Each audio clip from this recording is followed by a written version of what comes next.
tiempo extra, una clase de espirometría que realmente me interesa que sepan. Y cualquier otra cosa estaré siempre a su disposición.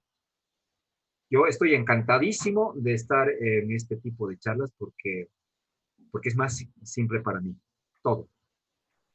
Colegas, entonces empezamos. Voy a compartir y ustedes me van a decir si se puede ver la comparación.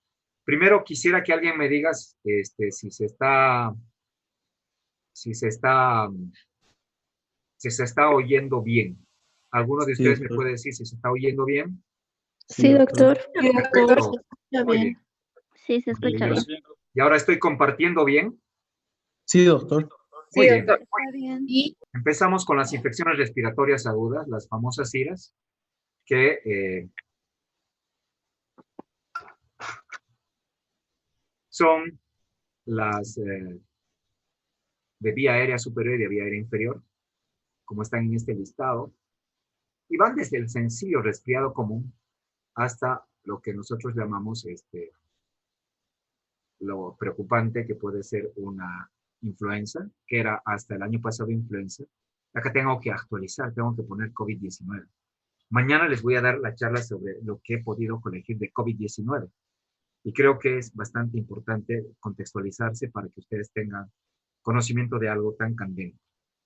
Entonces, las IRAS, resfriado común, gripe de influenza, que como el COVID-19 tiene un 20% de complicaciones que pueden ser una neumonía atípica, faringitis aguda, laringitis, todas las itis, sinusitis, epiglotitis, laringotraqueitis, otitis media aguda en pediatría. De vía aérea inferior significa estar afectado desde la horquilla external hacia el parénquima pulmonar. Desde la horquilla external hacia arriba, hasta las fosas nasales o los senos paranasales, es infección de vía aérea superior. Vamos pasando y yo les voy a ir diciendo. Bien, todas las IRAS tienen el primer lugar de consulta en todos los ámbitos, de la medicina general, de pediatría, más que otra cosa, y también de medicina interna y neumología. Ocurren el 10 al 20% de todas las consultas. Los síntomas, como ustedes saben, y quien no ha tenido, son de tipo molesto y autolimitado. El 90% son de etiología viral. Escuchen bien, 90% son virales. Y qué bueno que haya venido a ver este virus del COVID para que contextualice a la gente a no automedicarse y a los doctores a no medicar con antibióticos el 90% que son virales. No sé, yo no les estoy enseñando eso, nunca he enseñado eso. Sin embargo, cuando salen después a la práctica médica, el 90% de los colegas prescriben antibióticos a los virus y eso es lamentable. ¿Qué producen? Producen una afección mayormente en los niños que pueden tener desde 3, 6 y 12 episodios, hasta una vez por mes, durante la época preescolar y escolar, y esto va bajando posteriormente. Producen ausentismo escolar, producen gasto económico importante en las familias y también el contagio hacia los mayores. Entonces tenemos este gráfico donde las IRAS son localizadas, la mayor parte, en 7 a 10 días, máximo 14 días. Se produce una inmunidad transitoria y el virus es eliminado del organismo. Pero la inmunidad en los resfriados comunes, igual que está pasando, esto todavía no se sabe con el coronavirus, parece ser transitoria y puede durar de 3 a 6 meses. Y en algunos rinovirus no es tan largo, sino que puedes volver a reinfectarte las veces que sea necesario según el contexto del paciente, del ambiente en el cual te estás desarrollando, ya que los rinovirus tenemos una variante importante de bastantes, casi una centena de tipos de resfriados comunes. A partir de ahora no voy a admitir más a nadie y yo les pido que máximo tengamos un tiempo de 10 minutos, porque después lo único que hacen es ponerse acá en la base de la pantalla y obstruir la visualización de la presentación. Tratemos de ser puntuales. Después, estamos teniendo que son de inmunidad inespecífica y por último, uno puede tener tantísimas veces que sea necesario. Fíjense el lugar que ocupa en la carga epidemiológica de la enfermedad en el mundo. Tercer lugar después del trauma, de las enfermedades cardiovasculares, el cáncer de civil, el asma y enfermedades obstructivas están en un cuarto lugar.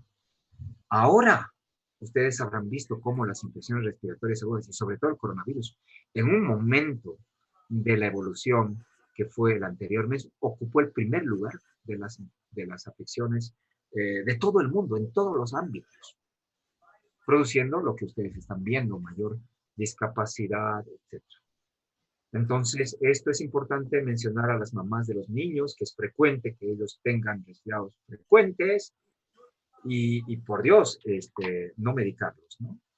Llamativamente, los niños de zonas rurales tienen menor incidencia probablemente por dos motivos. Uno es el hecho de que haya tal vez menos hacinamiento como en los kinder, en los jardines, en las escuelas, como acá en las ciudades, y tiene que ver mucho también la contaminación atmosférica. El motivo de consulta más frecuente, vean estos números, 75% de uso totalmente inadecuado de antibióticos, que además incrementa la resistencia antimicrobiana y las posibles reacciones adversas. En este gráfico podemos ver cómo las consultas médicas y prevalencia de bacterias, de infecciones bacterianas en Estados Unidos, podemos catalogarlas donde vemos infecciones respiratorias agudas, hacia la izquierda, la primera. Fíjense que en celeste están las visitas al médico y en color morado está la prescripción de antibióticos. Entonces, y realmente la prevalencia bacteriana hecha por cultivos y PCR, en algunos casos, fíjense, no supera ni el 50%. En el caso de las iras, 30% podrán ser bacterianas. Y menos, muchísimo menos es bacteriano, es 10%, pero se han prescrito el 30%.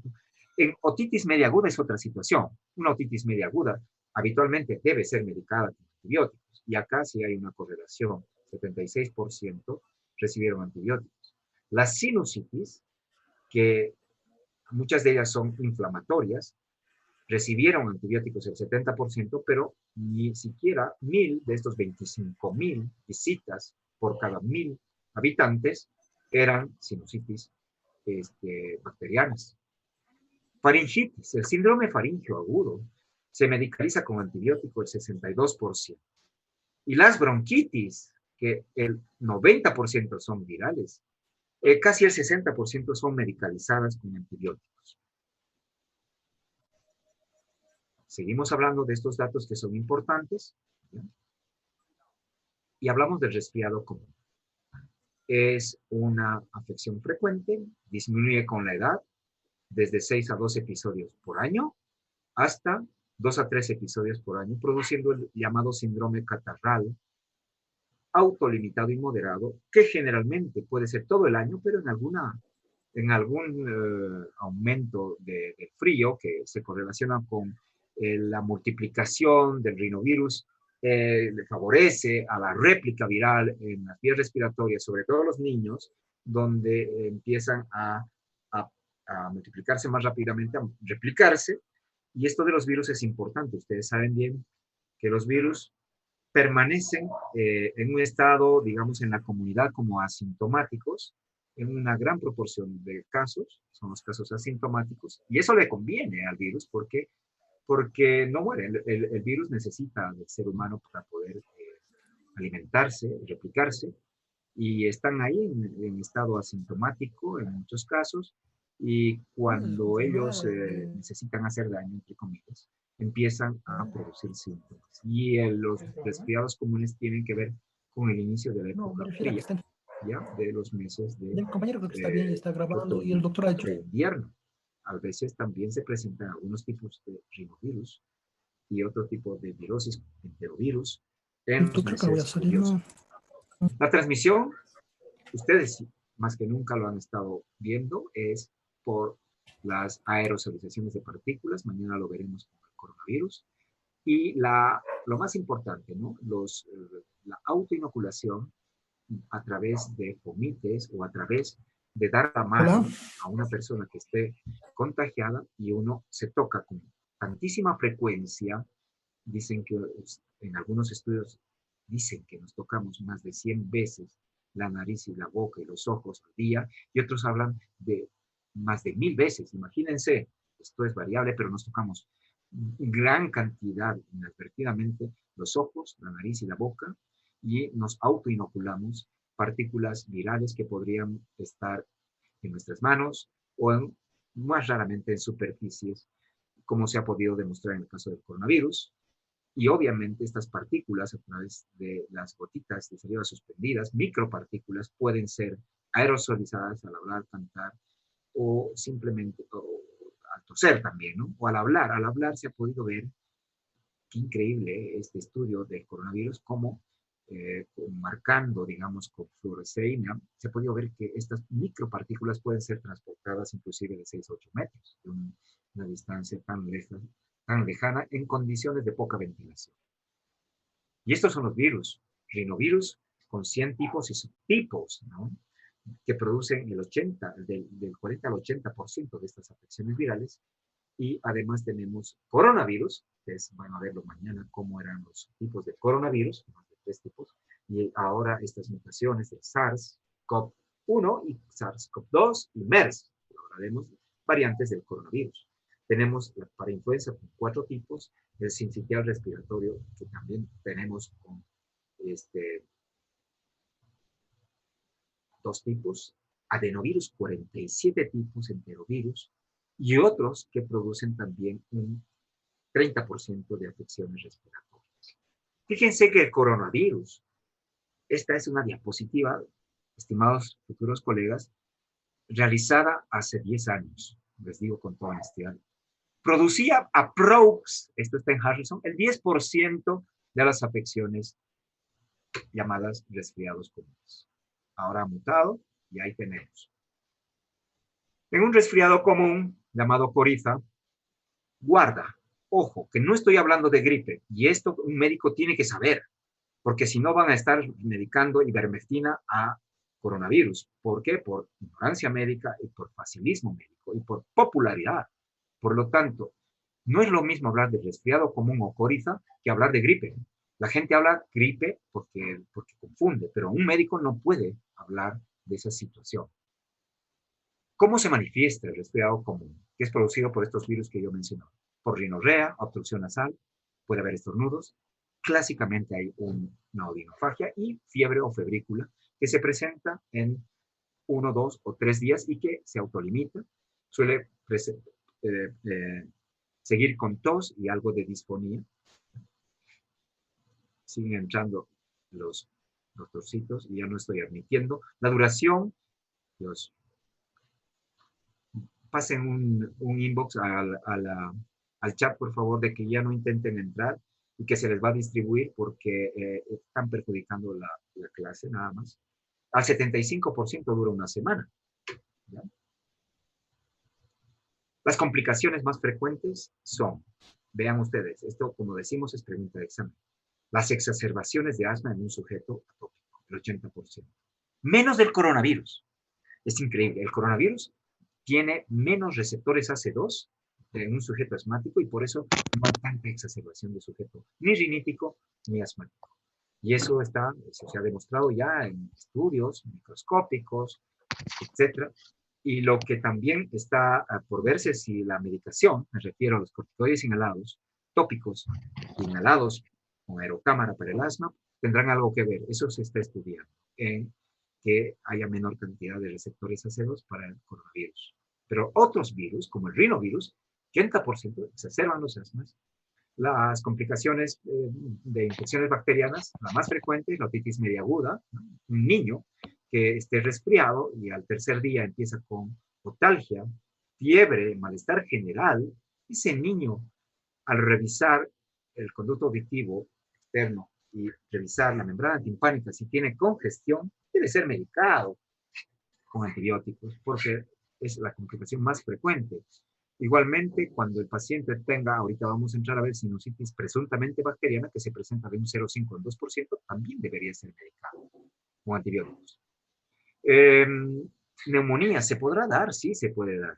Hay una probabilidad de que un resfriado común, sobre todo en los llamados personas de los extremos de la vida y más en las personas más de 80 años, la probabilidad de que un resfriado desencadene cualquiera, una neumonía viral y después una sobreinfección bacteriana es frecuente. Tratamiento de los resfriados es sintomático. Analgésicos, descongestionantes, como ustedes están viendo ahí, y antihistamínicos. Se puede dar antitusivos. Eso es relativo. ¿Va a alterar el curso de la enfermedad? No, simplemente va a mitigar los síntomas. Hay discusiones de ahora, muchísimos estudios sobre el zinc, la vitamina C, ahora la vitamina D, que es motivo que yo les voy a pedir una investigación para el día viernes.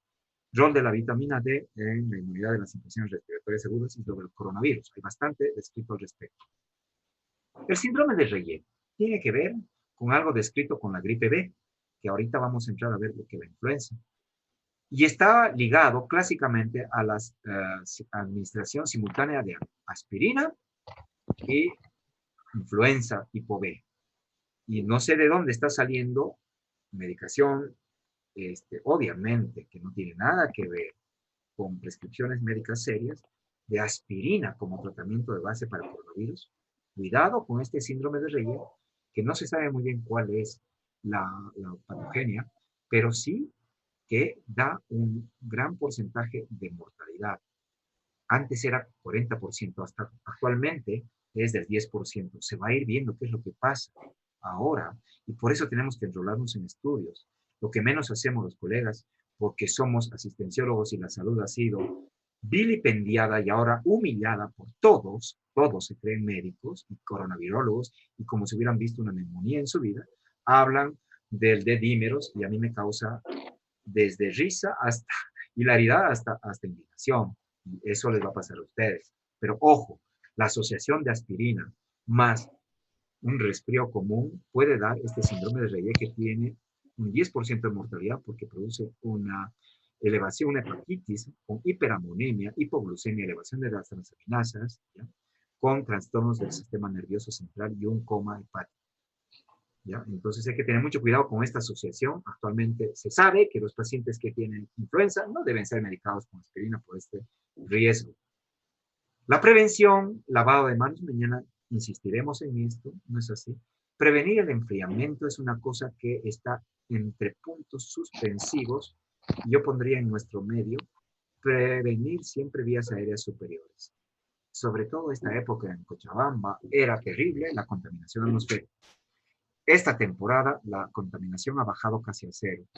Eso señala de que el tráfico vehicular es el causal entre el 80 y 90% de la contaminación atmosférica. ¿Nos guste o no nos guste? A mí me gusta manejar en bicicleta, pero llego más rápido en auto.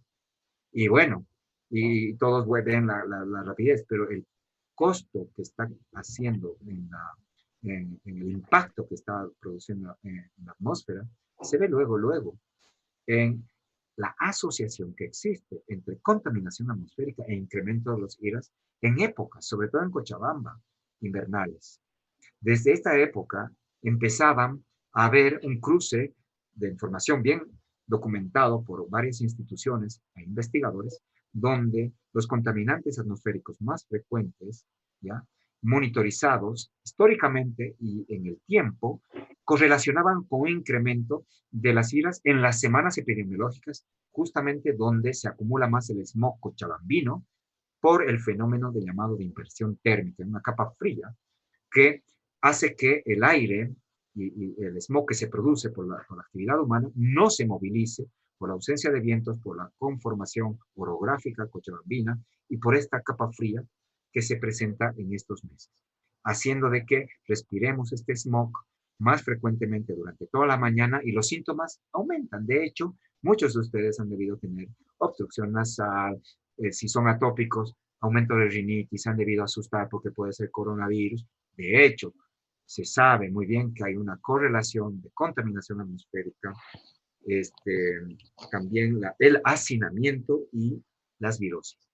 Para los resfriados comunes no hay vacunas. Para la gripe A sí hay vacunas, para la gripe B también. Gripe o influenza. Voy a seguir sacando esto. Es una afección viral que compromete rápidamente vías aéreas superiores, pero también rápidamente se propaga a vías aéreas inferiores, ¿ya? Produciendo complicaciones que van desde la neumonía viral primaria hasta neumonías secundarias que van en un 20% aproximadamente.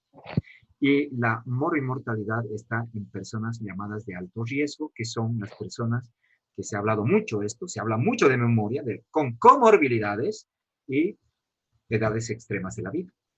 Puede afectar hasta un 30% de la población en brotes epidémicos, ¿ya? Y no sé, ¿se acuerdan ustedes que hubo una pandemia en el 2009 de la mutación H5H1N1, perdón, y de los cuales 1% será hospitalizado? Vamos a entrar a hablar del H1N1. Aquí tenemos los tipos de influenza. Hay influenza tipo A, que tiene brotes cada 2 a 3 años, y pandemias cada 10 años.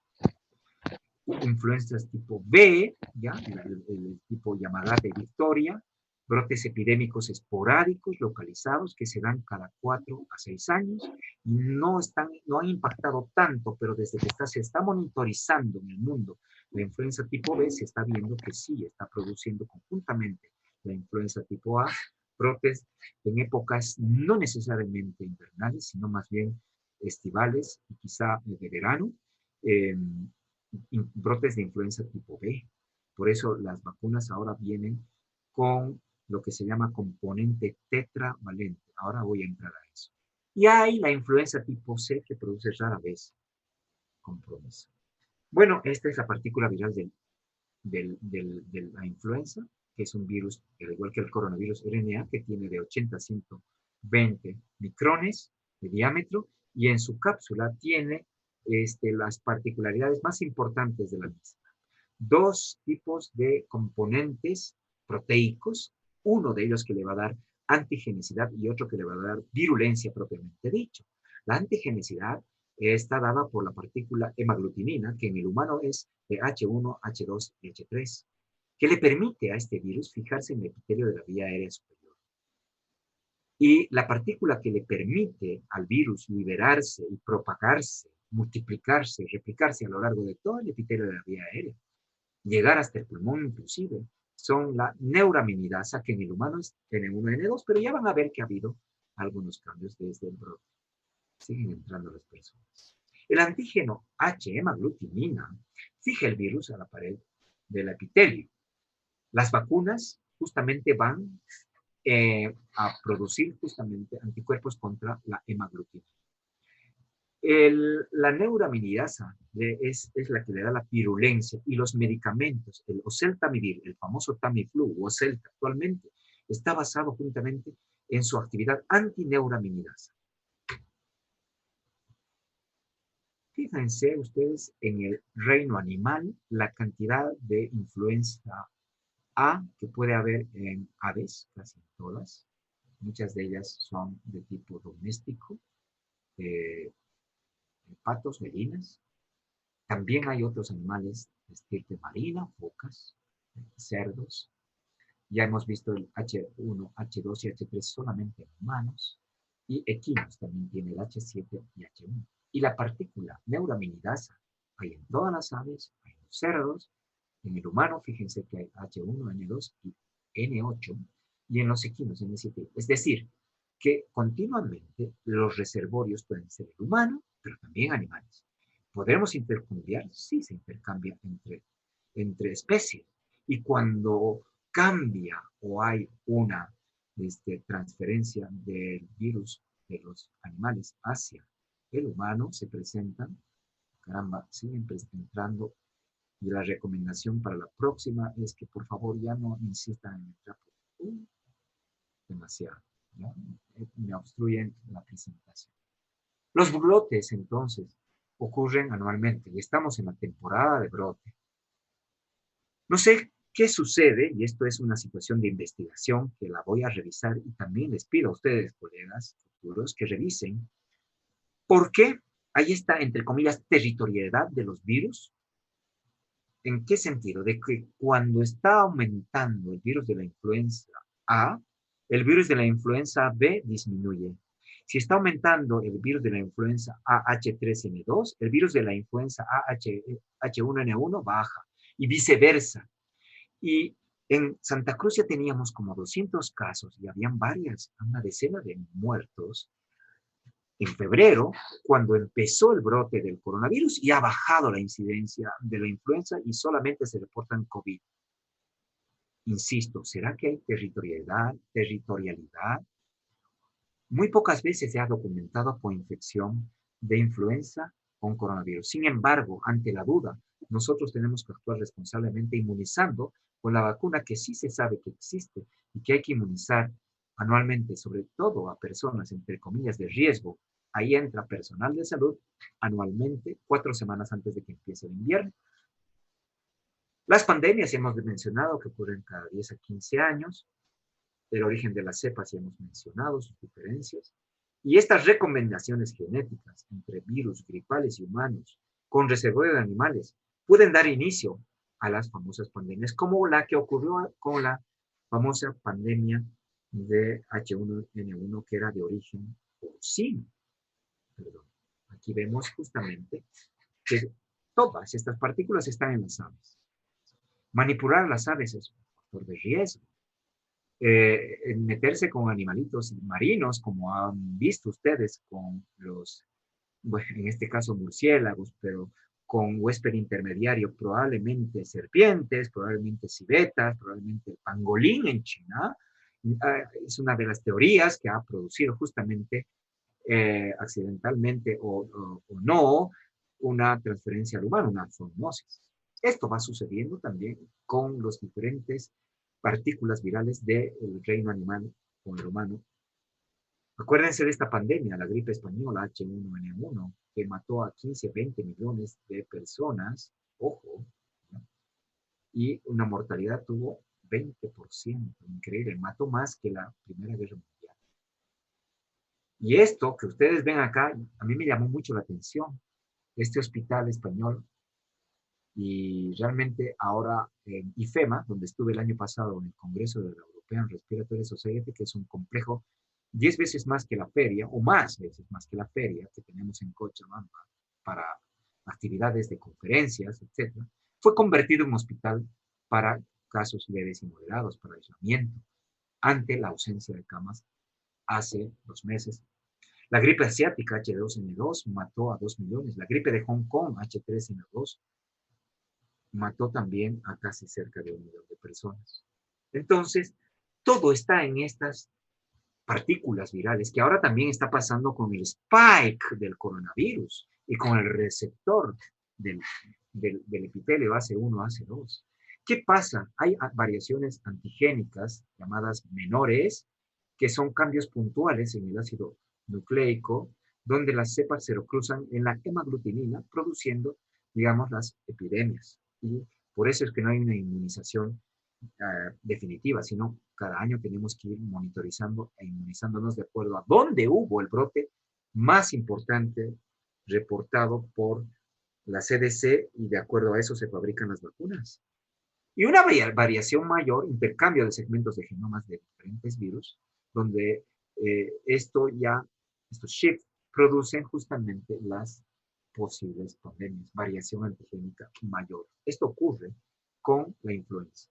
Mutaciones o entrecruzamiento, entonces será intercambio de genes a nivel de hemaglutinina y neuraminidasa adaptadas al ser humano, que pueden producir justamente pandemias, cambiando otro tipo de genoma viral, dándole particularidad en su virulencia, en su gravedad, y en eso, lo que se está viendo en el coronavirus, en su capacidad de contagio, llamado RO. Pandemias del mundo, ahí la tienen: H1N1 1918, H2N2 1957, H3N2 1968, 1977 H1N1 y H3N2, 2001 H1N1, ya hubo H3N2 y H1N1, la gripe aviar, que fue el 2005, H5N1, que no sé por qué no fue nominada como gripe. Hay muchas cosas y que quedan en la nebulosa, que ya van a ir viendo ustedes que uno se mete a estos campos y investiga qué cosas, por qué no se publica o no se ha declarado esto como una verdadera pandemia, ¿ya? Y el H1N1, la gripe porcina. Estamos hablando de influenza. ¿Qué pasa con este virus? Fíjense, el tráquea y bronquio tienen el mismo epitelio pseudoestratificado cilíndrico ciliado.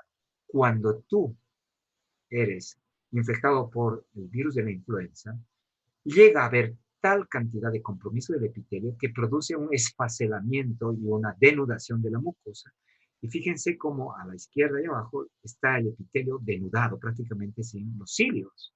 Ustedes saben que los cilios son fundamentales para el transporte más del moco y es la mejor forma de prevenir la infección, el clearance mucociliar. Al no haber cilios, estamos listos o, digamos, propensos a una sobreinfección bacteriana. Y es por eso que en estos casos, tanto en COVID-19 como en influenza, no está mal, en casos hospitalizados, emplear simultáneamente antibióticos. Ya será debatido esto posteriormente.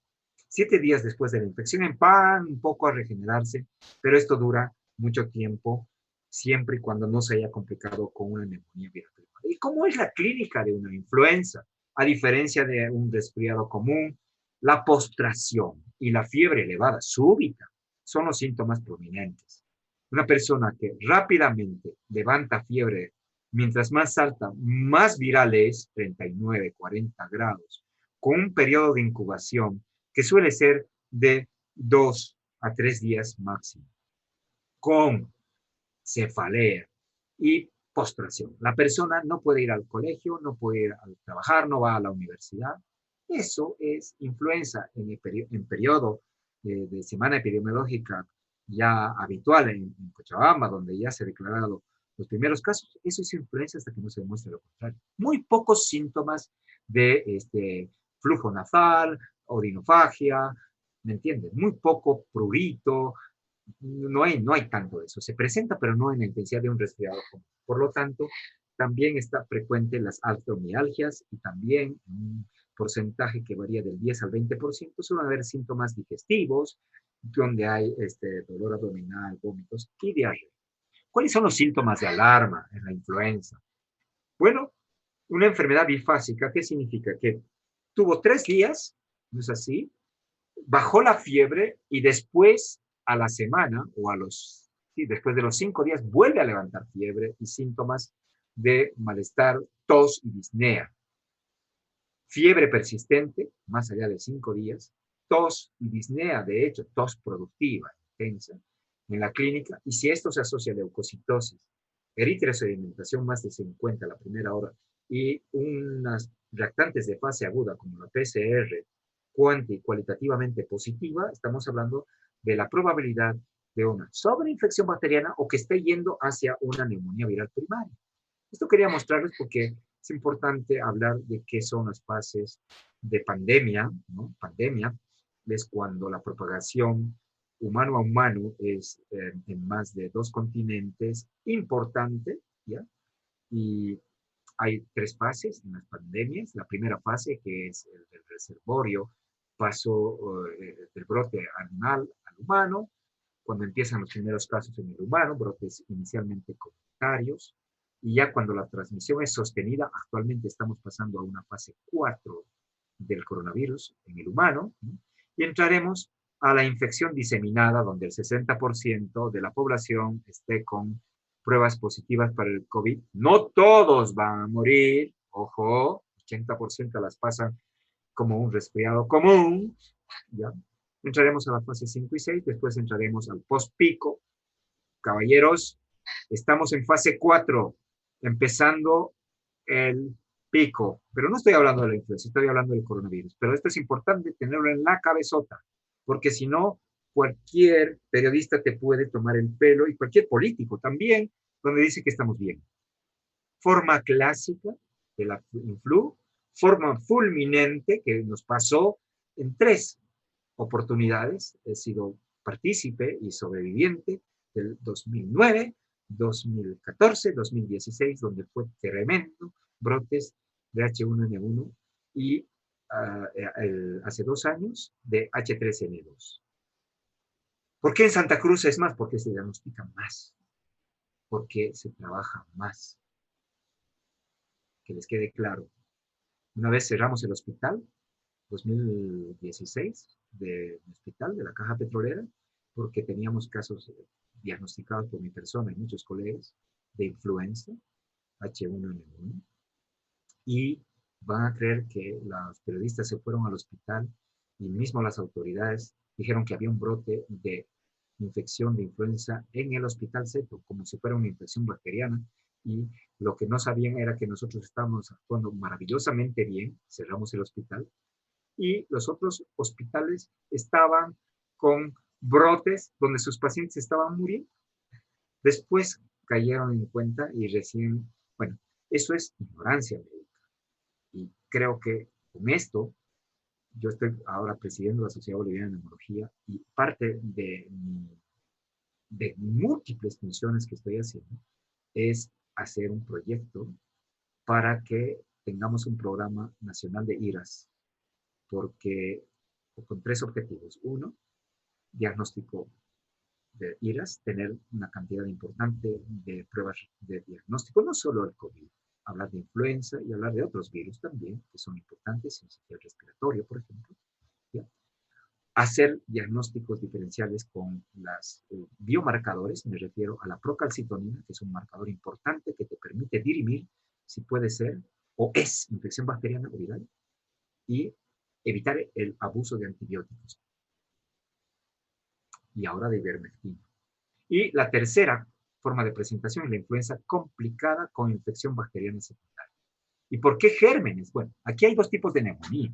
La neumonía viral primaria por influenza, lo mismo que ocurre con la tormenta con citoquinas. Esto hablamos de la tormenta de citocinas para la influenza. La neumonía hemorrágica, la posibilidad de una trombos que presentaban un 30% de estos pacientes con flu. Pero no fue, como no fue tan contagiosa con este error tan importante, pues se quedó por ahí nomás y la gente llegó a aprender un poquito nada más de la flu. Pero sí se presenta cuando hay brotes pandémicos, un 20% de neumonía viral primaria con todas las características, casi todas, que se presentan en el COVID-19. Y después de la primera semana empiezan las sobreinfecciones bacterianas por esta pérdida de del clearance mucociliar por 3 bacterias que han sido claramente estudiadas. Algunos pueden decir hay series diferentes, pero hay que cubrir Streptococcus pneumoniae, Staphylococcus aureus y el Haemophilus influenza. Ustedes ven esta placa de tórax que ves un pulmón blanco. Esto es distrés por gripe A. Esto es una neumonía bacteriana y si me apuran, yo les hago una tomografía y podría decir que podríamos tener vídeo despulido. Tiene sus patrones, la misma tomografía por COVID que por influenza. Interesantísimo. Complicaciones de la influenza. Infecciones bacterianas, desde las itis hasta las neumonías bacterianas. Ojo con las manifestaciones extrapulmonares. Miositis con elevación de CPK se da hasta un 20% más. Miocarditis, igual que está produciéndose miocarditis virales por COVID, también pasa por influenza. Pericarditis, el síndrome de Reye cuando se asocia a aspirina. Encefalitis y Guillain-Barré están dentro de las complicaciones de la influenza o gripe. ¿Cómo se hace el diagnóstico? ¿Alguno de ustedes me puede señalar cuál de esta técnica, ya que están, espero que hayan estado siguiendo todos los webinars de actualización en coronavirus? Ahora que transportamos a esta otra virosis que también es importante, que es la influenza, les pregunto a mis futuros colegas, alguien que levante la mano, por favor, ¿cuál de estas será el diagnóstico, la técnica de diagnóstico que se utiliza en Bolivia y en el mundo? ¿Alguien habilita su audio, por favor? Hola, ¿están ahí? ¿Inmunofluorescencia indirecta? No. ¿Cultivo viral? No tenemos para la posibilidad de hacer cultivo viral ni ni microscopía electrónica para ver las inclusiones virales en el epitelio de un bronquio, de una nariz.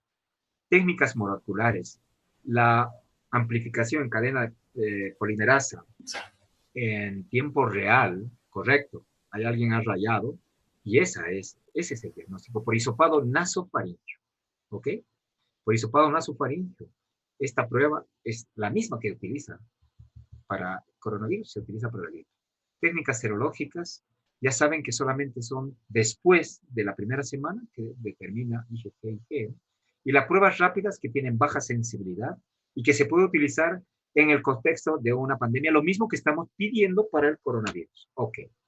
Entonces, las técnicas moleculares y PCR detecta el RNA viral presente en las muestras y en cultivos virales, tiene una altísima sensibilidad, alta complejidad, realizado, se hacía en sedes de Atlanta y diseminado a todo el mundo, y el diagnóstico generalmente no los deben decir en 24 horas, pero nos los dicen en más de 48 horas, en tiempo real, en el mundo real, quiero decir.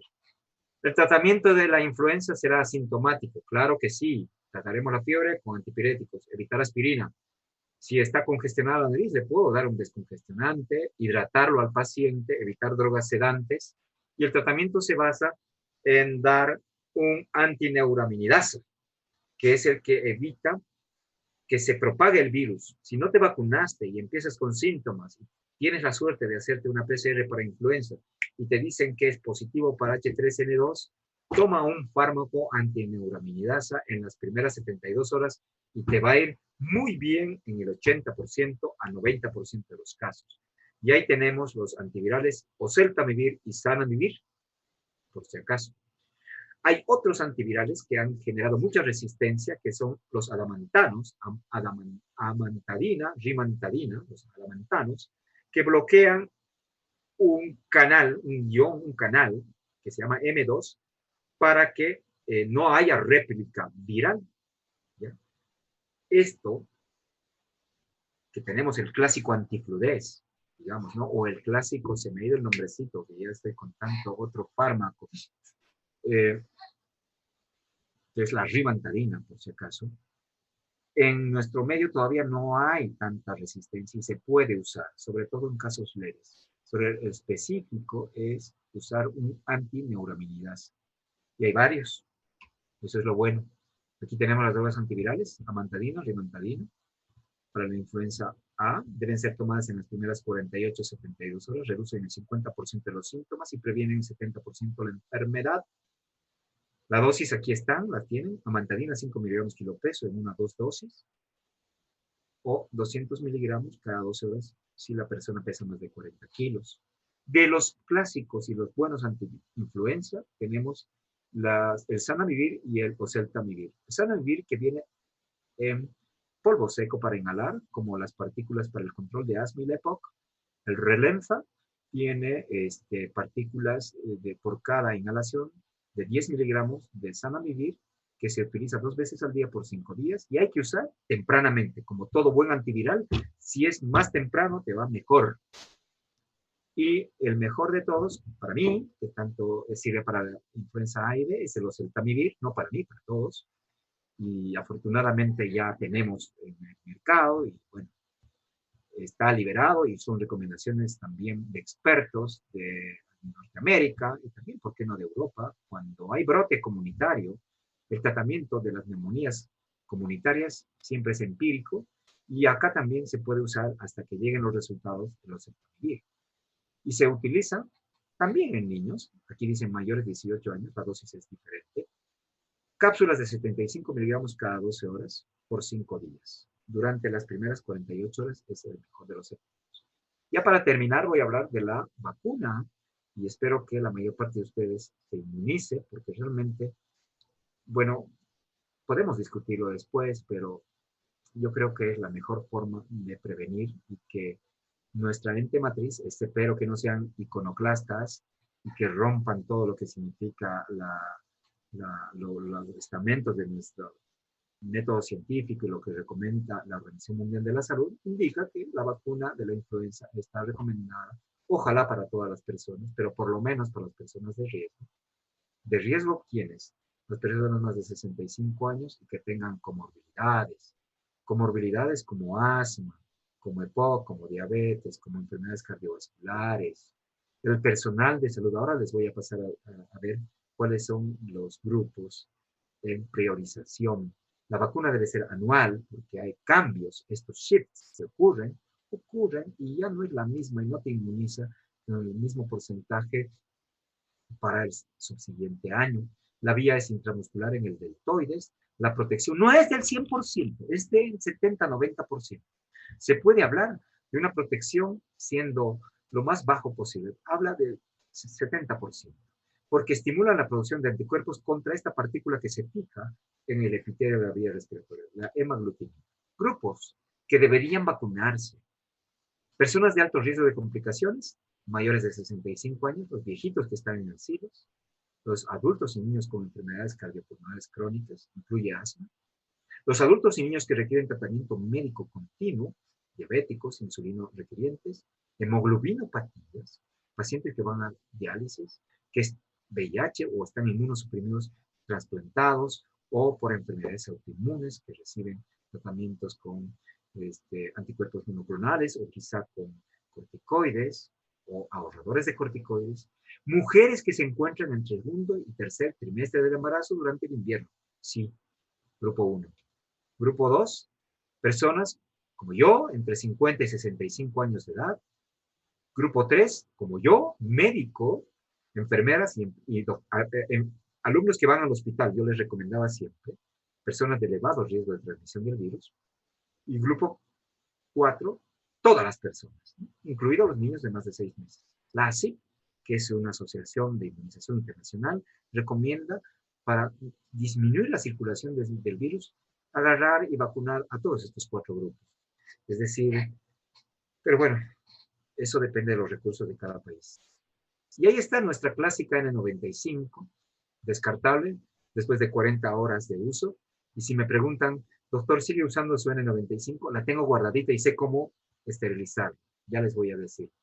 No nos dan muchas, nos dan una cada semana. Y tenemos que guardarla y es para cuidarla. Bueno, mañana continuamos, ¿ya? Entonces, mañana continuamos esta charla y voy a hablar de coronavirus, que es importante. Y ya les digo, les voy a pasar, no me presionen tanto, hasta el viernes, la charla. Las charlas. Buenas noches. ¿Alguna pregunta? Por favor, siento que estoy hablando solo. No, doctor. A ver, les voy a ver. Doctor, muchísimas gracias. Voy a hacer un paneo. Voy a arrastrar. Abran sus videos. Ay, no. Hubo un meme donde, no sé si les pasó, fue viral. El docente estaba pasando clases con sus alumnos y una muchacha empezó a hablar mal del docente. Marica, que no sé qué. Porque el docente tenía la particularidad de cerrar los micrófonos, pero esa vez los abrió y detectó quiénes estaban hablando y chao, perdieron la materia ipso facto, ¿no? Bueno, chicos, cuídense bastante, no flojeen, estudien. Farreras y Harrison, las clases, ¿ya? Y cualquier duda que tengan, háganmelo saber. Revisión para el viernes, les voy a preguntar. Rol de la vitamina D en la prevención de infecciones respiratorias. Rol de la vitamina D en la inmunidad. Creo que hay evidencia importante como para prescribir. ¿Ya? Hasta mañana, ¿ya? Gracias, doctor. Gracias. Mala suerte, no he grabado la charla. No, No he grabado la charla. Les voy a pasar en diapos, ¿ya? No he grabado la charla por apurado. ¡Wow! Qué desastroso soy. Lo siento.